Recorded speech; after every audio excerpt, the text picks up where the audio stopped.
So welcome to today's show, JP. It's great to have you here. We're really glad to be speaking to you today. Thanks so much for having me, guys. I appreciate it. Second time I'm getting to hang out with the both of you. Definitely, and we're just so looking forward to this chat today. And we are going to dive into your story and more about who you are. But before that, can you just give our listeners just a brief kind of like who you are, what you do, where you're from? So my name's JP, or everyone calls me JP. My full name is Jean-Pierre De Villiers. I'm a performance coach, specifically in mental performance and performance psychology. I'm an author now of 9 books, international speaker. I grew up in Cape Town, South Africa. Didn't have the worst life, but I definitely didn't like the life that I was given. So at 20 years old, I left that life doing the best I could with what I had, which was an ancestral visa to the UK. And I moved to the UK to decision by decision get my life right. Only because I didn't know much growing up and I didn't have the best guidance or mentorship. Decision by decision, I ended up getting my life very wrong. And at 23 years old, I realized that I had no one else to blame but myself. Because at 20 years old, I got on that plane on my own and it was totally my fault where I'd ended up. So I figured if I can decision by decision get my life wrong, I thought, hey, maybe if I start doing different things and hanging out with different people, I can decision by decision get my life right. So between 23 and 25, I just took my life one decision at a time. And at 25 years old, I went from rock bottom to feeling like a rock star, but with health, wealth, fitness, happiness, and completely transformed my life. I got a job in fitness, which is what I've always loved my entire life, even when I was going through all the challenges growing up. And then was offered an amazing opportunity at 25 and a half years old to manage a gym, to be a MD of a general manager of a gym with more money than I could have ever thought I would earn growing up in South Africa. And I realized it didn't excite me, but I thought how interesting that I can go from rock bottom at 23 to being offered this incredible opportunity at 25, making more than probably what both of my parents were earning put together. And I thought that's because of all the work I did on myself. I got myself into that position. And I thought, even though I don't want to do that, and I don't see myself working for anyone else because I've done so much work on me, I just think I can do anything I want to do. So I said, you know what? I'm going to keep learning this stuff because it's amazing. And then what I'm going to do with that is I'm going to choose to teach what I know. And I've been doing that ever since. And I will do it till the day I die. Teaching and learning, self-improvement, self-reinvention, personal development, personal growth. It is my magnificent obsession. Why? Because I know that the more I do this work, the more I can heal myself to wholeness. And the more I can teach it, the more I can heal others to wholeness too. So I've been doing all of this work to heal myself to wholeness so that I can then help others do the same. And it's not about saying, oh, we're all wounded and we should fix our wounds. Yes, this is part of the work, but that's not the end result of self-work, is to heal your wounds. The end result is, as a result of doing that work, you can live in your full potential, aligned to your truth, aligned to your values, aligned to who you always believed you could be as a child. And being able to step into that light and live your life in a way that it's not swayed by the opinions of others because you have so much clarity, in a way that you're not hiding in fear because you have so much courage, and in a way that you're not living in stress and anxiety because you come from a place of inner peace and happiness and calm.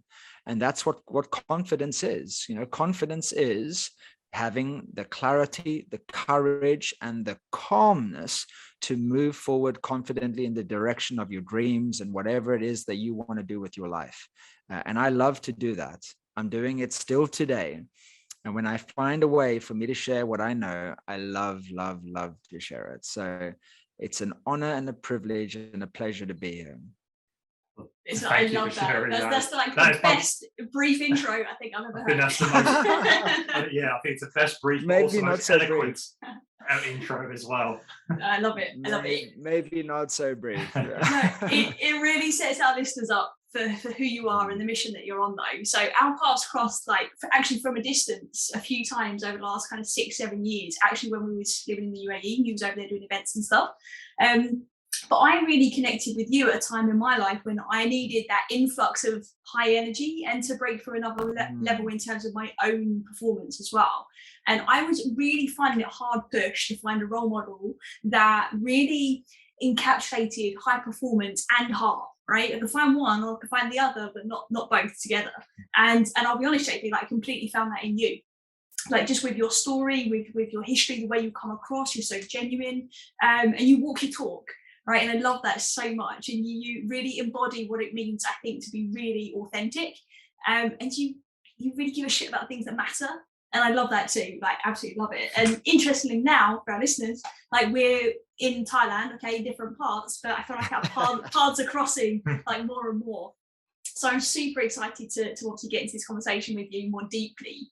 So could you share with us, or to our listeners that maybe haven't met you before and haven't heard more about your story, what's life been like for you in terms of some of the, let's say, the major challenges? Because you've already mentioned some real key touch points there, but what are the kind of the major things that have had the biggest influence on you and your turning point into the personal development stuff?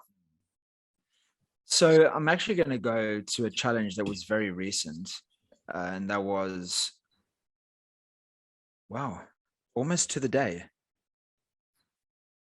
In 4 days from now will be exactly 3 years ago that I was doing something that's very much in my values, in fitness, in contribution, in inspiration. I was raising money for charity, cycling across the UK, 10 days, 1,000 miles. And on the 8th day, I was hit head on going downhill by a drunk driver 4 times over the limit, already disqualified from driving in a stolen car, uninsured. I mean, just, yeah, crazy accident that as a hit and run, I was left for dead. And that changed my whole life in good ways and bad ways. And I feel reluctant to say bad ways because I believe everything happens for a reason. And I've always believed that, but in ways that were empowering and in ways that were extremely challenging. But the reason why is because, it's really unfortunate that this is a truth, but a truth is that most people don't go and fully live their life until they are reminded of death. And I was living my life on a bullet train, focused in high performance and willingness and resilience and determination, and chasing to get away from the person that I was, to get away from the version of who my father was, and not wanting to end up like him for my family's certainty, for my own fears, and chasing. And, in life, we get good at whatever we practice. And I was so good at practicing, creating a better life. I mean, I started working at 10, and that's like, I don't think a lot of people take me seriously when I say that. Like, I worked every single weekend from 10 until 18 years old. And then I got a job, day job and a night job. I was always fully obsessed, committed to creating a better life for myself. I went on the plane at 20 on my own. First time ever on a fucking Boeing, excuse my language. Barely any money, made it work, because I've always done that, made it work anyway. And because I got so good at that, I became this, like you said, Charlotte, this high energy, high performance guy. And thank you, by the way, for what you said about me having heart, because that was very nice of you to say, because that's very important to me, because I don't think that, if you just make it about high performance, people think that, oh yeah, it's easy for you, JP, or it's easy for you, Jonathan, or Charlotte, whatever. But no, it takes a lot of bloody courage. It takes so much courage to live your best life. And people need to understand that it ain't going to be easy. But to go back to what I was saying, I became so good at pushing that I didn't take the time to realize that I had already exceeded what was expected of me. I'd already over-exceeded. And what was so interesting, I've been carrying this around with me for 3 years. After my accident, a few months after my accident, I went to a restaurant and got a fortune cookie. And the fortune cookie says on the paper, you have already exceeded what was expected. I've been carrying that around for 2.5 years because that's my next tattoo. That changed my life. Yes, the accident and the realization and the awareness and everything that came with it was when I woke up after day 10, day 11, because I have post-traumatic amnesia. I wasn't in a coma. Apparently I was talking, but I have it was so traumatic, the brain switches off to you having to remember any part of the trauma. So I have zero memory to this day. But about day 10, 11 intensive care, I started to understand what had happened to me, and they were explaining it to me and everything. And I just got told that, oh, this fund has been raised for you because you can't. I mean, I was coaching and speaking every week, traveling on a flight every week. So my ability to earn money went to a zero from 20, 30 grand a month. And I was, full transparency, I was living the dream, but I was saving fuck all. So this insane fund had been started for me. People I don't know if you know Daniel Priestley. He's a very well-known entrepreneur. Legend. People like Dan, great friend of mine. I mean, Daniel was very, very successful, and he was reaching out saying to Jules that I will coach JP's clients while he's in recovery. I mean, my friend Jay Shetty sending me messages and saying JP, be strong. The world needs you, brother. You can do this. People saying, JP, if this could happen to anyone, we're sorry to say this, but we're glad it happened to you because we know you'll turn this into something inspiring. People at events, all the biggest events people in the UK, John Lee, Andy Harrington, Ryan Pinnock, doing things from stages with their audience saying, we love you, JP. And anyway, seeing the whole room with gifts and cards, all of this made me cry so much in hospital because I realized you don't need to try anymore. You wanted to be a good role model. You wanted to make an impact while you were here. And you wanted to live a version of life where your father, wherever he is, because he took his life, he could feel proud and like his life wasn't a failure. And I thought, if I had died, I was 37 when this happened. If I had died, I would have been okay with that, because I think I would have achieved everything. And that for me, in personal development, to go back to your question, that has been the biggest challenge of my life. And the biggest lesson that I now, like everything in my life, if I find something that works or is valuable, I put it into my coaching. And I've now infused that into my coaching and to help people or encourage people to carve out more time to just stop and look at what you've already achieved. And I came up with a quote, which is an extension of another one, which is reflection guides us to the truth and the truth sets us free. I didn't reflect enough on what I'd already achieved. And a lot of my clients, in hindsight, if I look at the successes of my private clients, one of the things they got better at, even though it wasn't like a teaching of mine or a methodology, was acknowledging who they'd already become. And that's a very, very powerful practice, because we live our life, whether by fear or love or desire or aversion or craving or ego, we live our life running away from towards, away from towards, away from towards. And if you can just stop, which essentially is at the center of Buddhism, to remove all attachment from any emotion, anything in your timeline, past or present, or past or future, and just be in the now and take everything that you can from this moment, I think that is the greatest wealth that anyone can ever have. Yeah. I did so much spiritual work after my accident. Sorry, just 10 more seconds. I had so much spiritual work after my accident, because I believe there's no point in focusing on what you can't do. So I couldn't do anything physical, couldn't travel, couldn't walk for a long time, then was on crutches for 6 months anyway. So I couldn't do the physical, I couldn't do the traveling, all that stuff, speaking, coaching. So I just said, you know what can I do? I can do inner work. Let me do inner work. And I almost became like a monk over a year and a half, and I went inside a lot, as in I went inside myself. And I just realized that in one of my meditations, I was actually in Germany in the Shaolin Temple. I realized that at least my definition of wealth, like true wealth, is being able to absorb everything you can from each and every moment of your life. Because I've had money. I've seen people with money that are miserable because they don't know how to be present.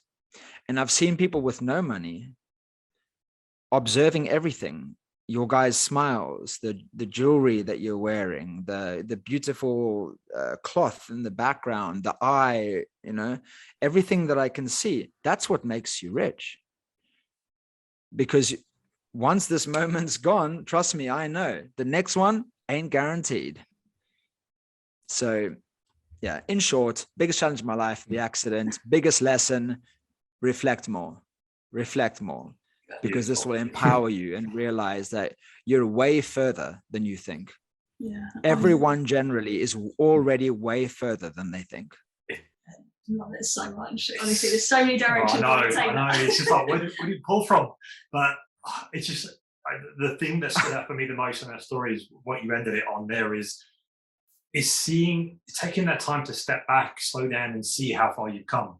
Because we're all guilty of chasing, and we don't see all these amazing achievements. And I don't mean achievements just by what we accumulate and the money we get, but the people we connect with, the communities we connect with, the influence that we have on the people around us. And when we do get time to step back, or we make that time to step back and actually observe and go, what have I done? And you go, oh, wow. And like you said, I've achieved this. I've achieved this much. Like you said, when you had that accident and you said that even if you did die, you would be happy with where you were, with everything that proud. Yeah, I would have been proud. And that is, I think, so powerful. It's a shame, obviously, like it got to that point for you to recognize that. But like you said, it's not a shame. Exactly. That's what I was going to say. Everything happens for a reason. And as most people get stuck in that, this has happened to me. Like I know people who've gone through some traumatic experiences and they're still living in that. This has happened to me. It's happening to me. I'm living in this turmoil, in this struggle. Whereas if you see it like you did, as if this happened, okay, it's not great. Definitely didn't feel great, but the outcome of this is you again going deep within yourself and looking and being able to realize of what you've achieved, but also doing that inner work. Like for me, we've been following you for a long time. I know Charlotte before I started connecting with what you were kind of talking about, what you're putting out there, and you could see, not just see the difference between before your accident and after, but you could feel the difference about what you were putting out there. Like before, I could feel the busyness and the rushing and the chasing, and then after, all of a sudden, I just felt this connection of I don't even know, I can't even explain the connection. It just I wanted to listen to more of what you were putting out there. It just seems very aligned, and you could see and feel that shift before and after your accident, and it's just so powerful to, I think, when you realize that when someone's gone through something like you've gone through, and then you've come out the other end and you've turned it into something that is so inspiring and powerful, that is helping to inspire others, instead of wallowing in it and seeing it as a bad thing. You're seeing it as, this is an opportunity for me now, not just to grow me as who I am, but to have that energetic alignment with the people around me and help to really bring and raise the vibration of other people around me. So it's very powerful to see that shift as well, because like I haven't been through anything that crazy like you've been through, but I can, even though I've never met you face to face, I've been in the same room as you, long time ago, but just seeing you on what you've been putting out there over the last couple of years, you can feel that through what you put out on social media, through the stuff you talk about. You feel that energetic connection. Thank you so much for that acknowledgement and for seeing that, because I just reflect so much. And one of the reflections, when I was still in intensive care, I think I just gone to the recovery ward, and I kept, because you guys know, right, especially Charlotte, we create our own meaning. So I'm like, right, I got to stop. I got to create a meaning for this. So I just kept lying in bed every day. Couldn't do anything else. Couldn't move my legs. Couldn't move my arm. Couldn't even turn on my side. And I was like, what does this mean? What does this mean? What does this mean? And one of the things I came up with was, I couldn't help people that have been through intense physical trauma. I wouldn't feel that I have the right to do that. And I was like, now I can. Now I can help people that have been through intense physical trauma. And I was like, this gives me a whole nother gift to be able to help other people. And just to go back to what you just said about and to finish that up. And one thing I realized in that I can help more people is it's going to make me slower. It's going to make me more compassionate. It's going to make me understand people that have been through trauma more, because before I was like, oh, just fucking make it happen. And I remember that, JP. That was when I probably shied away from that, JP, a little bit more. And I remember saying something like this to myself. Now I was moving so fast that I wasn't giving other people permission to get close to me. And by me slowing down and having this accident, I'm actually giving people permission that were not able to get close to me because of my intensity. I'm allowing them to come closer to me now. And I was just like, this is just going to be fantastic. And to go back to the story thing about how I turned this into an inspirational thing, and that it happened for me and not to me. I look at it like this, and I've looked at it like this for many years. Right? Because I experienced physical abuse. I've only just started talking about this recently. I experienced sexual abuse. My father raped my mother, and my mom kept quiet not to wake us. I mean, I went through horrible things growing up. My father took his life after trying 7 bloody times over like 10 years. And, my trauma started a long time ago, but I've written books. I've spoken in about 20 different countries. I've shared stages with some of the best speakers in the world as a result of that story. And I always think of it like this. Anytime something happens to me in my life, and I can't share it publicly right now, but I'm going through one of the biggest challenges in my life. Not that I can handle it, but when when I'm ready to share it, people will be like, oh my God, I had no idea in the public, right? I think you guys might know. But even today, I'm still saying, what good is a book without a story in it? How long would you watch a movie for without a story in it that inspires you? You wouldn't. You'd go, this is boring. So the more stories I have to share, challenges I have to share, adversity that I have to overcome, the more powerful my movie, the more powerful my book, the more powerful my life, if I choose to live it in a powerful way. So every single time something happens to someone listening to this, you got to know that is another story to add to your movie in whichever way you want. But you get to, and you have to choose how you want to write that story. Is it going to be a romantic story? Is it going to be a comedy? Is it going to be a horror? Is it going to be a depressing movie? Because be careful what you write, because what you write will become your reality, but what you speak to others will determine what you get back in life. And if you say, woe's me, woe's me, woe's me, you're just going to get people watching your movie or hanging out with your script or your movie, whatever. The only people that'll watch your movie or want to hang out with you is people that like woe's me, woe's me, woe's me. if you want to have more inspiration in your life, you've got to write an inspirational story. What do I like to watch? Comedy. I love to watch comedy. So I'm attracted to watching comedies. I'm attracted to TikTok. I barely watch social media, but to make a point, I'm going towards things that I want to be around. And we attract things that we put out, like audiences, etc. I used to call myself a life coach many years ago. No disrespect to life coaches. But what I did was I attracted people with life problems. And I could not do that because I'm the energy guy. I'm all about protecting your energy and all. And I realized, man, I need to write a different story. If I write a different story, I'll get a different thing back. I'll get a different audience. I'll attract a different thing. So I just changed one word, life, to high performance, 2 words. And just like that, I just started attracting high performing clients. As in people that don't want to fix their problems, people that want to perform at their best. So anyway, I went on a bit there, but I hope that's helpful. And in short, it's whatever you're going through, go through it and create whatever your story you want. But a life without a story is just a bunch of blank pages. And what's the point of that? Exactly. It really is. Like, I love everything you just said there, especially like you're writing a great romance or a horror story, potentially, right? And everything in between. I love that. Because it's so true. We're walking around every day attaching meanings to stuff. Pick one that serves you and go with it, right? But one of the things I want to kind of pull back on to what you were saying actually before, which was obviously part of your journey, has been you acknowledging where you are.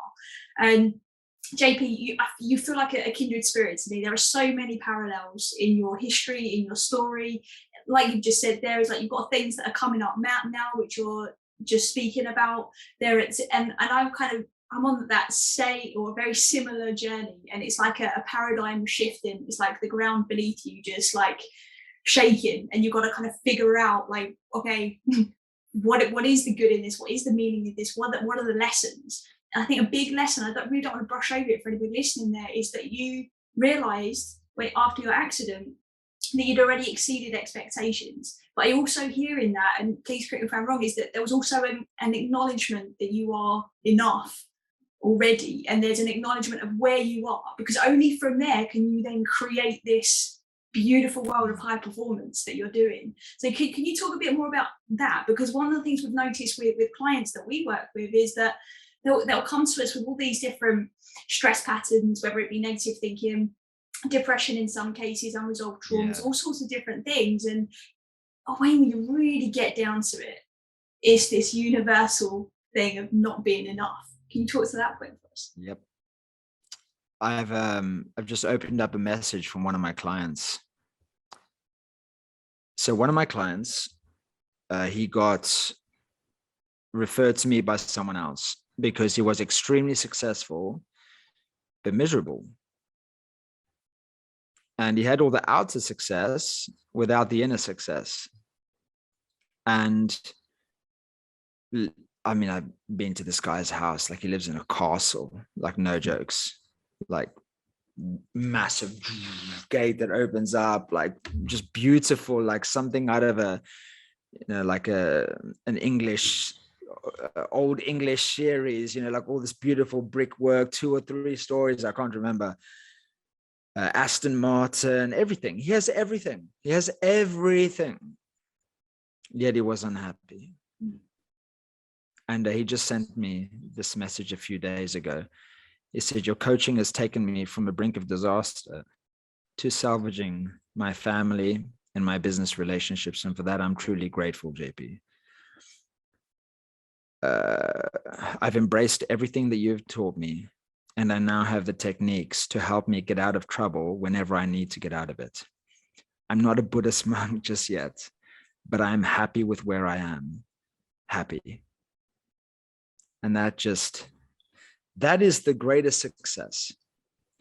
Now, I can tell you from my own life experience, as in my own life, and the experiences I've had, I can tell you from the people that I've worked with, from one to many to one to few to one to one, from the best coaches that I've worked with. I mean, I have spent hundreds of thousands on coaching, from flying to San Diego to hang out with Lisa Nichols, coaches in Dubai, South Africa, all sorts of things, seeking the best of the best, mentorship, teaching, storytelling, etc.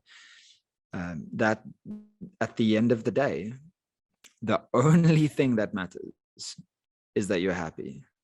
There is nothing else that matters in life. And if you think that success is more important than your happiness, you will never be happy. Because if you put your number one intention on success, it means on achieving, which means you're not putting your happiness now. And like I said, I'm always a student. Well, I said a version of that earlier. I got to Thailand again, went away, Dubai, UK, came back 2 weeks ago, went to my local temple, Wat Chalong Temple in Phuket, spent some time.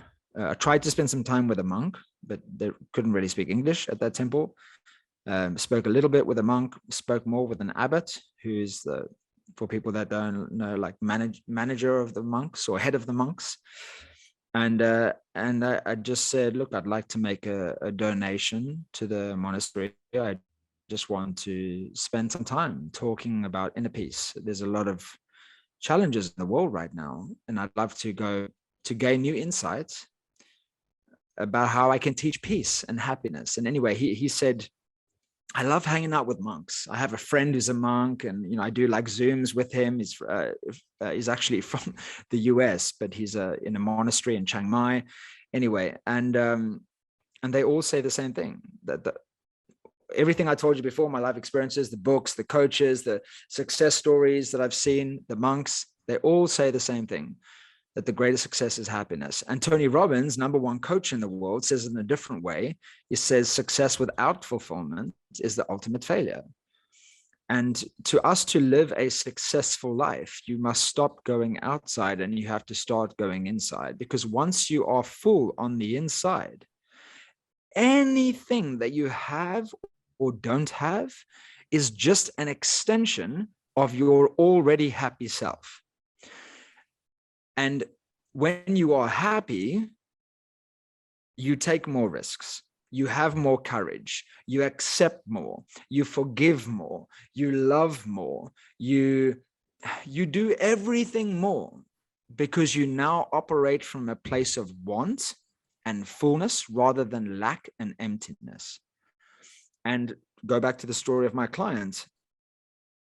You can have all the outer success in the world, but if you feel empty with your castle, with your Aston Martin, all that, you're still going to end up paying 50 grand for a coach to try and make you feel happy. So part of my life's mission is to help people not, I don't want it to take people their whole life. I'm not talking about my client, he's still young. But I don't want people to realize at the end of their life what was important. And what is most important is if we go away from the word happiness, because some people will be like, oh, that's very fluffy, I've got to pay the bills and all that stuff. Let's call it something else, which is really what my life's work is about. It's about helping people understand their values, number one, and create a life that is in alignment with those values. And if that's living in Thailand, on a beach, in a hut, kayaking every day, if that's what makes you come alive, do that. But if it's driving in a Lamborghini, living in a penthouse apartment, being surrounded by girls or guys, whatever, if that's what makes you come alive, do that. Yeah. But don't do what other people tell you to do, or don't just keep doing what everyone else is doing. Because if you do what everyone else in the world is doing, as in the average, what the norm is, what most people do, you'll end up having in your life what most people have. And most people have just enough. 78% of people, there was a study done by a university in the US that said that 78% of people hate what they do. And actually, it wasn't even the word hate, it was dislike. So almost 4/5 of the entire study, or let's say 4/5 of the world potentially, don't like what they do. It's my mind that. Yeah. That's... Hey? It just blows my mind. Like, It's crazy. I feel like I've been part of that statistic in the past. Absolutely. And the flip side of it is just, it's almost undescribable in a sense when you speak to somebody that's in it. What would you say to somebody that's in that statistic now, like, other than obviously living their values and do what makes them come alive? You've been on the brink. I can tell you that the ultimate freedom in life is living in what you believe is true to you. That is the ultimate freedom. And I'm going to shorten it by saying living in your truth. And living in your truth, how do you know that you're in truth? There's two ways to know it. One is a question, asking questions, and the other one is a coaching model that I use. So how do you know when you're living in your truth? The three questions are you honest with yourself every day? Are you honest with others every day? And do you allow others to be honest with you every day? If you have that level of truth and authenticity and openness, then you know you're on your way to living in your truth. And the first one is, are you honest with yourself? Once you're honest with yourself and you have the awareness of who you are, who you want to be, who you're not, where you're compromising, where you're settling, where you're out of congruency, where you're out of integrity, then you need to go have conversations with other people. Maybe that's, you got to break up with your partner, you got to break up with your boss, you got to break up with your business or employee, whatever. And then the third thing is, you can't go and chase your best life, if you're not willing to take feedback from people along the way. So that's the third question, which is allow others to be honest with you. And then the model that I use for living in your truth, which is 5 steps to living in your truth. If you want to live a life that's more in alignment with your highest values, you want more happiness, more inner peace, more fulfillment, the T in truth stands for make your decisions from trusting your intuition. Trust your intuition in all your decision making. The R stands for respect your nature. Stop trying to succeed at what you're not meant to succeed at because other people told you should do it this way. I know from many, many examples, my own examples, other people's examples, that trying to succeed at things you're not meant to succeed at is just going to bring you more suffering. And then you start questioning, why am I not good at this? Why am I not succeeding? Why are they exceeding and I'm not? Why are they doing better than me? Why do they have that? Blah, blah, blah. The U means in living your truth means unite your being. Live with an elevated quality of mind, body, and spirit. Because if your spirit is suffering, how can you live your best life? If your body is suffering, if your mind is suffering, so do the inner work. Don't need to get into it. It's do the mind, body, spirit work. Let's simplify it as nutrition, fitness, and meditation, right? That's the super simplified version. The T, the second T in truth, stands for teach what you know, or teach your wisdom. Whether you're looking at Tony Robbins' model of the 6 human needs or Maslow's hierarchy of needs, our highest needs, our spiritual needs, are our growth and contribution, who we're becoming and what we're doing as a result of who we're becoming. So if you want to get to that spiritual level of existence, start teaching what you know.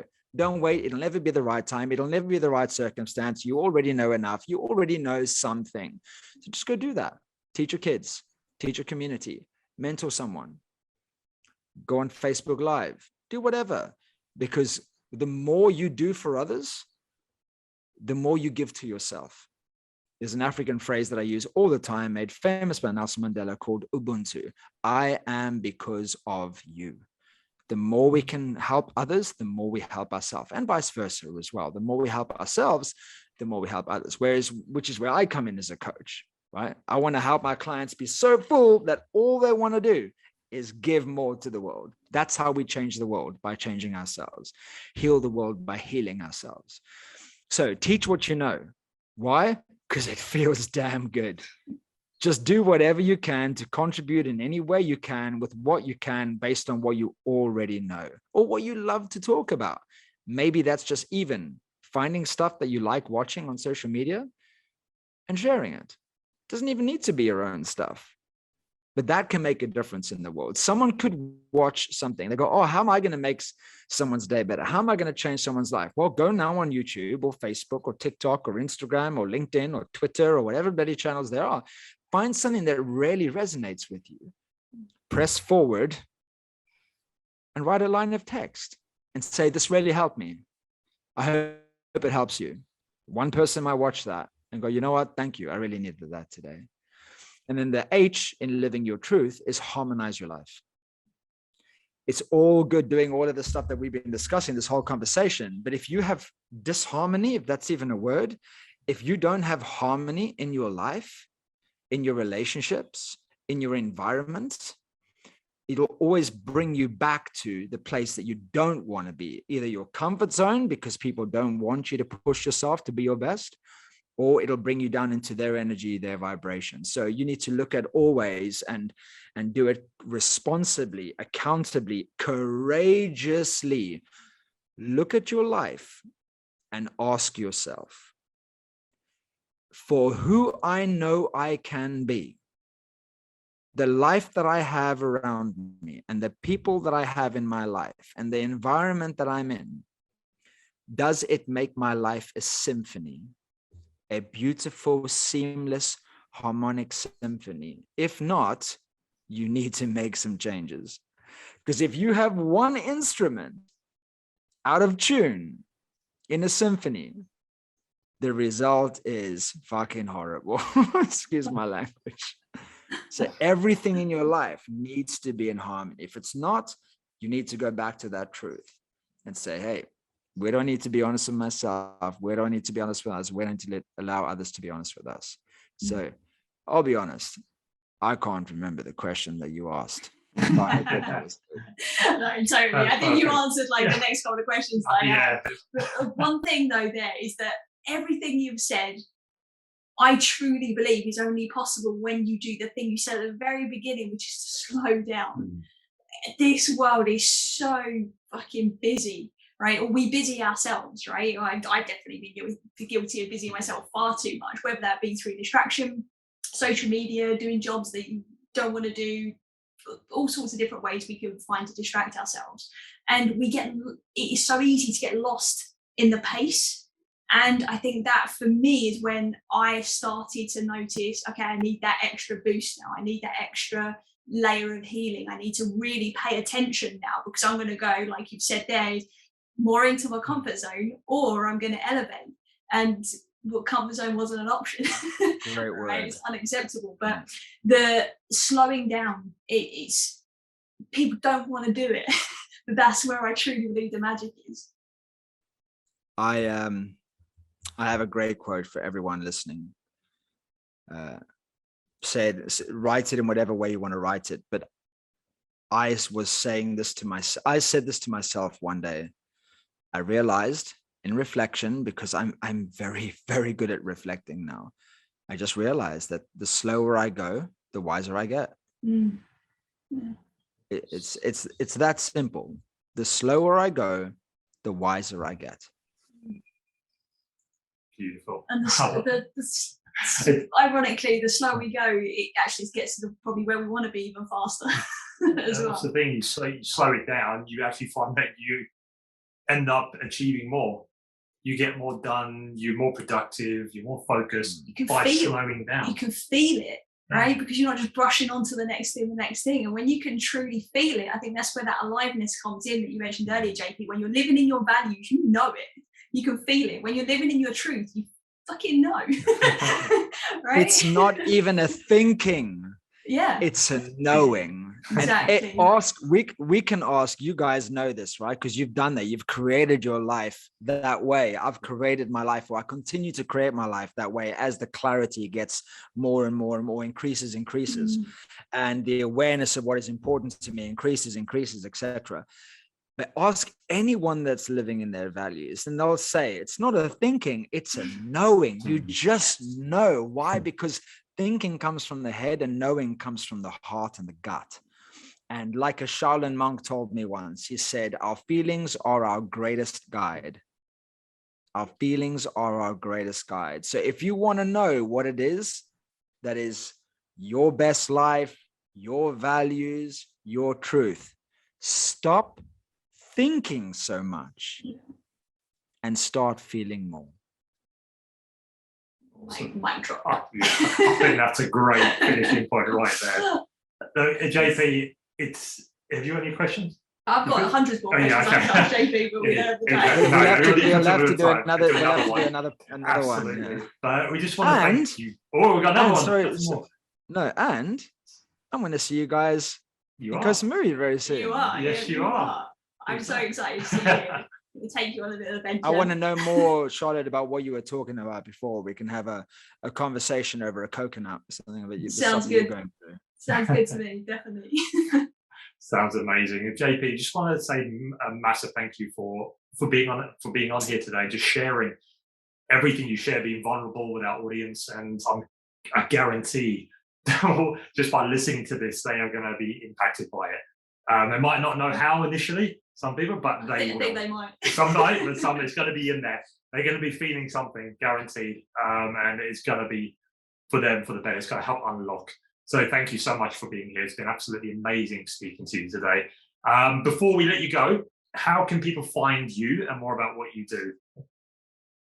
So the best thing would be two things. One, if you type my name in Google, because I've been doing this a long time, all sorts of stuff will come up, from the accident to YouTube to my social media channels. But if you want to really follow me specifically one place, it's Instagram. I do posting. I have someone in my team doing posting. I do sometimes I post every day, sometimes I don't. But the only place across all social media that I share my life, because I want, like Gandhi said, my life to be my message.